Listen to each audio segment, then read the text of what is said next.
Salut à tous, donc partie 8, travaux d'automne, début de la vidéo. Comme je vous l'avais dit, donc à la manœuvre, 8R, charrue Grégoire Besson 7 corps traîné. On va aller labourer pour les blés durs. Allez, vous avez tout ça dans la première partie. Bon, allez, je suis parti, j'ai 1,5 km pour me rendre à la parcelle. C'est pas la bonne exposition, mais vous pouvez voir le bas de la parcelle de colza que je vous ai présenté dans la vidéo la semaine dernière justement. Ça pousse, mais c'est vrai que la météo est plutôt pas mauvaise là. Ce que je disais, un petit peu d'eau leur ferait pas de mal, mais il y a de la fraîcheur dessous, donc ils arrivent à pousser quand même, à se développer un peu, malgré qu'on va arriver bientôt au 10 novembre. Mais sur une météo où ils annoncent pas de gel, donc ça permet au colza quand même de rattraper un petit peu le retard qu'ils peuvent avoir. Bon, on est parti. C'est vrai que sur la route, un chariot, c'est comme une remorque, ça va bien. On n'a pas ce report de charge qui fait que ça tire le tracteur vers l'arrière. Tant qu'on est sur la route, on saute l'autoroute. Les préparations que j'avais fait au vibroculteur, ça a bien séché. Il y a encore quelques repousses dedans. On verra selon les conditions météo ce que je ferai. Ou si je saisirais un créneau à la limite sur le gel décembre, janvier. Pour finir le désherbage mécanique avec le vibro, on verra comme j'avais fait il y a 2 ans. On verra. Pour l'instant, c'est pas trop vilain. Ça, c'est toutes des parcelles qui avaient eu simplement aujourd'hui un coup de carate profond et un coup de vibroculteur. Comme vous voyez derrière, celle-là elle est plus propre même que l'autre d'avant. C'est le même précédent, c'est pas les mêmes variétés de blé par contre. L'autre avait eu plus de virose, plus de petits grains que la machine avait relâché aussi. Donc ça explique aussi un peu cela. Donc on verra. Bon, mais le temps de causer, on est déjà presque arrivé. Ça me reste 300 mètres, je suis arrivé à la parcelle.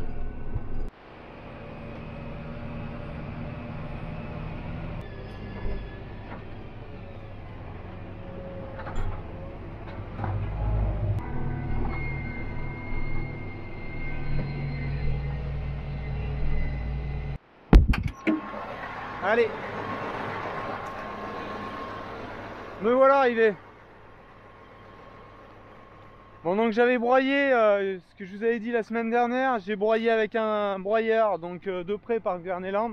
Bon, c'est un Vicon, hein, mais c'est le même groupe.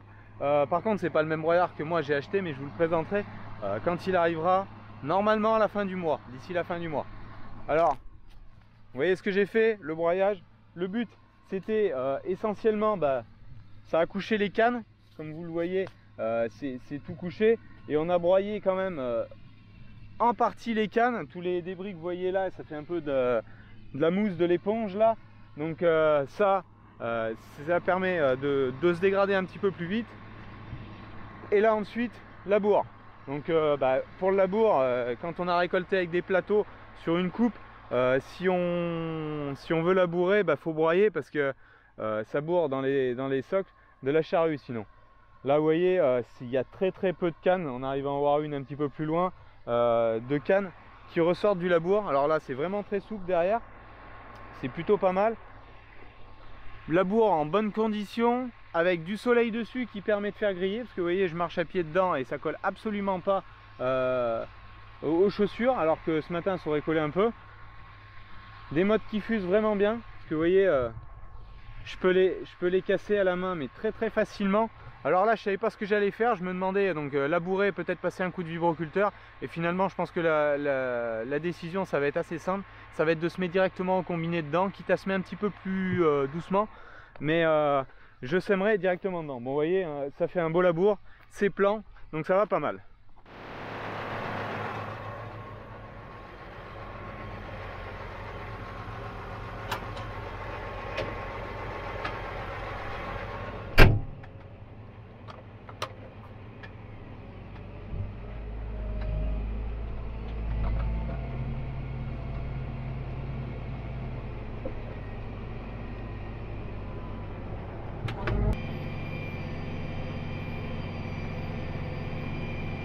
Alors là juste derrière vous avez vu une petite zone avec de la terre plus blanche en surface. Pas d'inquiétude, c'est pas que je ne laboure trop profond, parce que là je fais plutôt un petit labour à une vingtaine de centimètres.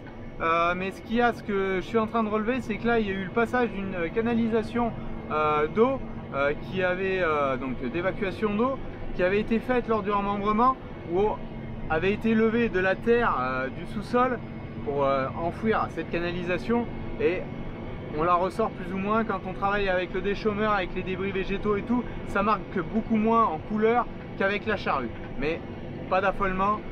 Le reste de la parcelle tel que vous voyez derrière, je laboure, c'est tout uniforme en termes de couleur, et je laboure à une profondeur plutôt assez réduite, mais suffisante pour un blé.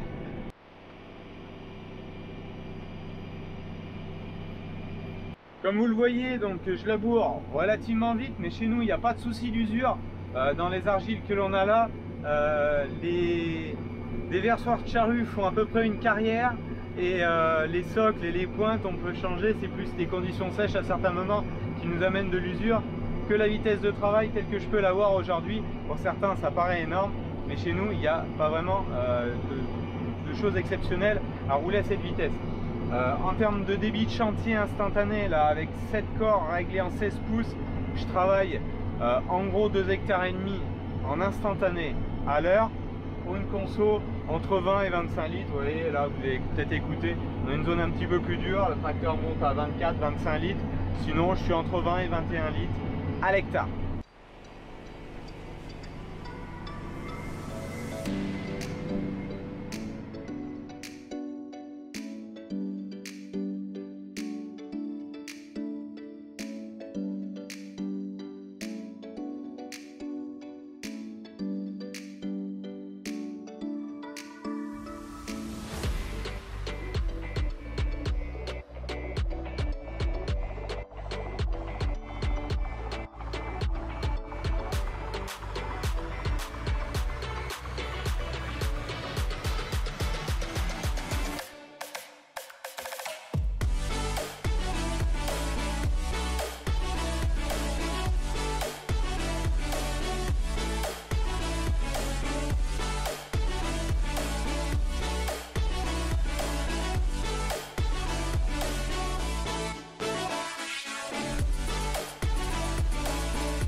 Comme vous le voyez, donc je laboure relativement vite, mais chez nous il n'y a pas de souci d'usure.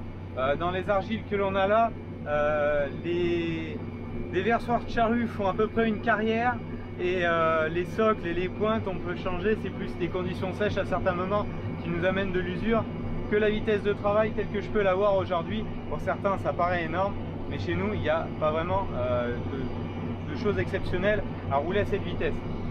En termes de débit de chantier instantané, là, avec 7 corps réglés en 16 pouces, je travaille en gros 2,5 hectares en instantané à l'heure, pour une conso entre 20 et 25 litres. Vous voyez, là vous avez peut-être écouté, on a une zone un petit peu plus dure, le tracteur monte à 24-25 litres, sinon je suis entre 20 et 21 litres à l'hectare.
Bon, donc ça s'avance plutôt pas trop mal.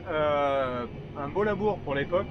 Pour un blé, c'est plutôt pas grossier, malgré que la charrue laboure en 16 pouces. Bon, je vais pas la régler en 14, c'est pas une variée large. Donc, mais j'ai trouvé un compromis qui va plutôt pas trop mal. Bon, ça fait même limite un petit peu de poussière. Alors c'est plutôt les débris du précédent qui créent cette poussière que le sol sec en surface. Parce que vous voyez quand même que derrière le labour, il y a de la fraîcheur.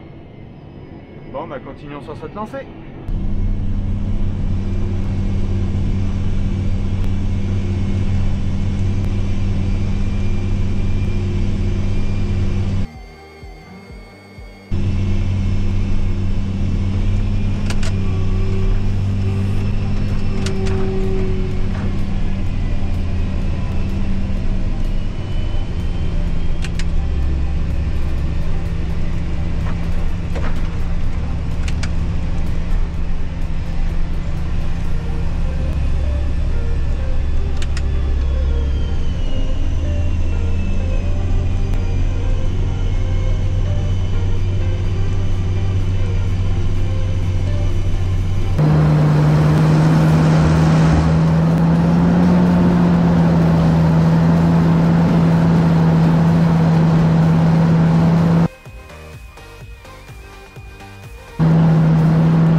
On les joue devant une parcelle qui est complètement triangulaire. On attaque dans les grandes raies. Par contre, je finis petit à petit, les raies se réduisent et je finis dans les petites raies, donc il faut faire beaucoup plus le tour. Bon, sinon, magnifique journée de novembre. Quand j'ai commencé les semis, je savais pas trop ce que j'allais faire sur le 750, néo combiné et que tout. Finalement, ça s'est sacrément arrangé la météo et là, ça va même super bien travailler. Donc, en profiter pour vraiment tout avancer, ces labours là, mais aussi attaquer les labours d'hiver parce que c'est franchement des bonnes conditions. pour cela. Bon, comme vous le voyez, le soleil est vraiment présent, conditions assez exceptionnelles quand même, et qui tranchent réellement, comme quoi les années suivent et se ressemblent pas forcément en termes de météo à l'automne, et on va pas s'en porter plus mal parce que on s'approche quand même plus de la normalité cette année, malgré même qu'on soit peut-être plus sec qu'une année moyenne en termes d'humidité de profondeur. En surface non, mais en profondeur. Mais bon, ça on verra.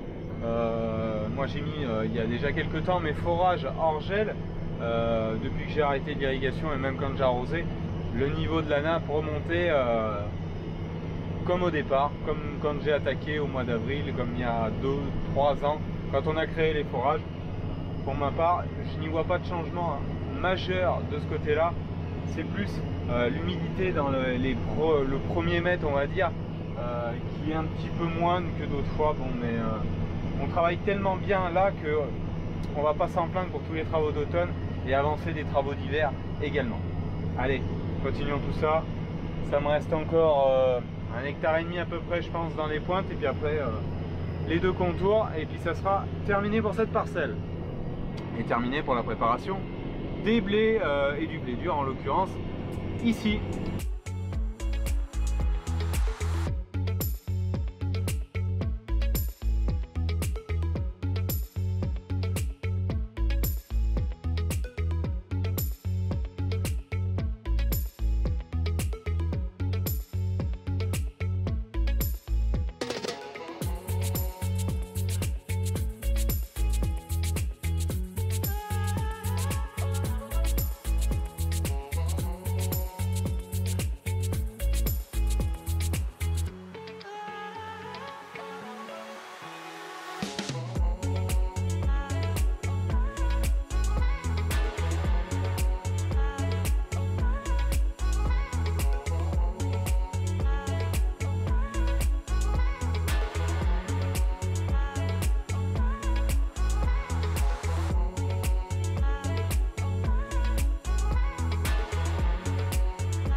Bon, donc ça va pas trop mal avancé, c'est 6h30, je suis en train de terminer la parcelle, dernier passage dans cette fourrière là, et c'est la dernière fourrière. Donc ça reste, je recroise à peine mes fourrières, je sais pas si vous pouvez voir juste derrière, mais comme il fait son, sûrement pas bien. Donc en fait, demain, je vais atteler le chisel d'Idan après le 6008, et je ferai un petit passage pour fermer ma raie ouverte et réécraser, reniveler tout ça. Comme c'est tout en pointe et qu'on ne peut pas faire des entrées et sorties de raie vraiment parfaites dans les champs triangulaires, donc je vais faire comme ça. Le chisel, il faut que je l'attelle de toute façon pour faire d'autres tours de champ que je n'ai pas labouré, pour arracher des brômes qui ont repoussé suite au passage des vibroculteurs dans les parcelles que je vous ai fait voir en venant. Comme on n'est pas très loin d'exploitation, ça sera parfait comme cela.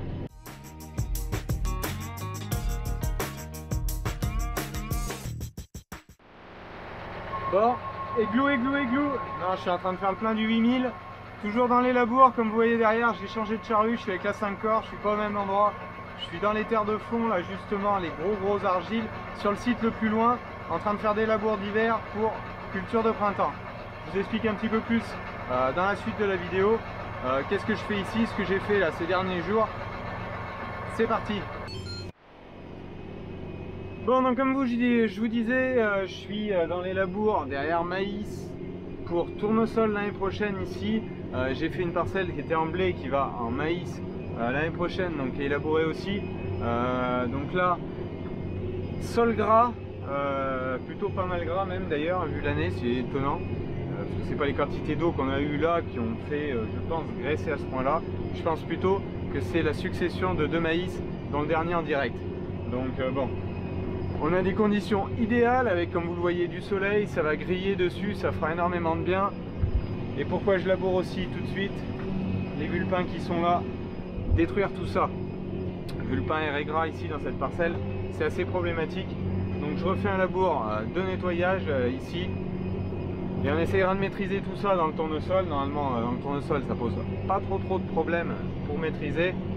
Bon là, je sais pas si vous l'écoutez un peu derrière, hein, je suis avec la 5 corps en 14 pouces et avec le 8000. Et vous écoutez que des fois, il accuse le coup. Bon, il emmènerait quelques corps de plus, effectivement, parce que je laboure entre 8 et 9,5. Donc je roule un peu vite. Le but, là aussi, c'est de projeter la terre pour casser un peu les mottes, éviter que ça fasse trop des gros blocs. Bon, ces gros blocs, vous les voyez là, bruts et assez miroirs, mais quand ils vont avoir pris 2 jours de sec, schlac, ça va casser déjà, parce qu'on voit bien que les racines du maïs avaient pénétré au travers et avaient dépassé largement l'horizon que je laboure. Donc ça fera déliter les mottes ensuite. Donc on verra tout ça. Mais le but là, oui, ça serait bien effectivement d'avoir une charrue un peu plus grosse, mais la 7 corps, je ne pourrais pas l'emmener en termes d'adhérence, ça serait pas convenable, j'aurais un taux de patinage trop élevé en semi-portée. Le top serait 6 voire 7 corps, et le top en varie large de façon à serrer à 12 pouces au lieu de 14, faire à couper le plus fin possible des petites mottes qu'on tourne, et ça serait effectivement beaucoup mieux. Mais bon, on fait avec ce qu'on a, on va pas investir une charrue pour une vingtaine d'hectares ici, faut être raisonnable aussi. Voilà. Bon, je vais continuer un peu, vous faire quelques images au drone et puis je vous explique un petit peu tout ce que j'ai fait ces derniers jours et ce que je vais avoir à faire et ce pourquoi j'ai pas pris trop de temps pour vous faire des vidéos en semaine. Voilà.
Bon, comme vous l'avez vu, ça secoue un peu parce que je prends en travers, pas complètement en travers, mais avec un biais assez prononcé.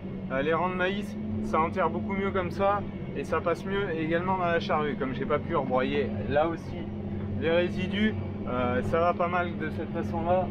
Donc continuons. Alors effectivement, vous avez vu, c'est gras, c'est gras. Vous avez vu sur les images au drone, je suis allé faire un tour sur la première parcelle que j'ai labourée, donc qui est limoneux argileuse avec différentes veines, et là vous voyez bien par la couleur de la terre les hétérogénéités de sol. Là par contre, dans celle où je suis, là elle est beaucoup plus homogène, mais on monte d'un gradient encore en plus en termes de pourcentage d'argile, parce que dans l'autre on a des veines limoneuses jusqu'à de l'argile à 55-60%. Là on est 10 points en dessus, on arrive aux 70% d'argile, donc ce qui explique que ça fait des blocs. Mais comme je vous disais, ces blocs vont pouvoir prendre une fenêtre météo de sec, et on espère aussi avoir de l'hiver du gel qui finira de briser sous ça. De toute façon, je ne manquerai pas de vous faire de retour au printemps lors de la préparation.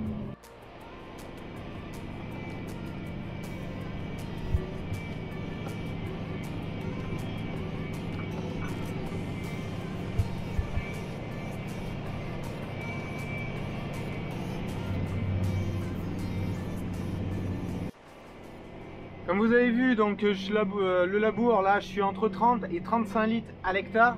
C'est plutôt raisonnable pour l'endroit, j'ai eu fait bien pire ici. Ce qui reflète aussi un peu les conditions qui sont non pas parfaites mais plutôt pas trop mal.